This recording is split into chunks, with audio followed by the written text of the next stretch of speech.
Hello guys, good morning no.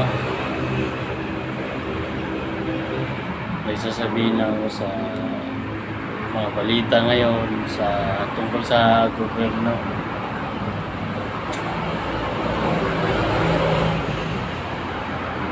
Grabe no, grabe. Sa 300 plus na congressman, 400 plus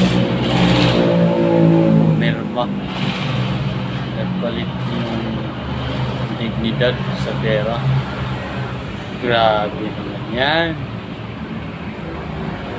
Mga congressman, kawawa kayo. Kasi mag-i-eleksyon na. Tinatandaan na kayo ng mga tao ngayon. Pinaglilista na yung pangalan nyo. Di sana mangyari ito guys kung matino yung presidente natin.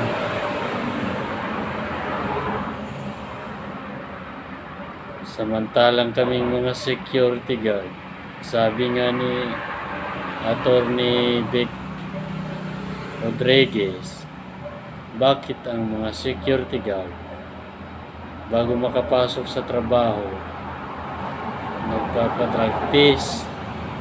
Tama nga naman yun. Kami, bago kami makapasok ng trabaho, talagang kumpleto lahat. Requirements, training, medical, drug test, neuro test, yung anong test na yan.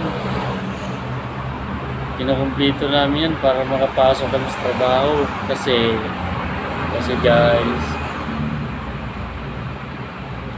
paano kapag kakatiwalaan ng kumpanya, lalo na't may-ari ng kumpanya, kung drug addict ka o user ka? Kaya payo ko lang kay Pangulong BBM Marcos, bakit ka natatakot mag-air politis o kaya drug test? Paano kami maniniwala yung mga Pilipino? May Pangulo ka pa naman, lalo na nagkakalat na yung drug sa bansa natin. Sana naman, BBM, kung di mo na kaya, magkusa ka na po, bumaba. Kasi nakapalibot na yung buhaya sa likod mo. Sinira mo pa yung Unitim, Yunis Duterte Sara. Binuto ka ng mga Bisaya sa Mindanao. Hindi dapat ganoon, Mr. President.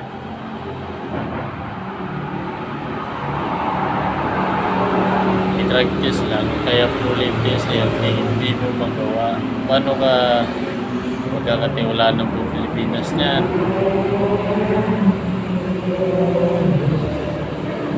Sorry, PBB. Kasi disappointed. Malakad mo sa Pilipinas. Utang ka ng utang, palubo na ng palubo. Wala ka ng mga project na sulit. May project ka nga, pero hindi na maramdaman ng ground, mga Pilipino. Substandard pa. Ayan, binabaha. Tuwing may bagyo, flood control mo, pinagyabang mo sa SUNA. 5,000 ba yun? Ngayon, binangga ng barko yata. Ay.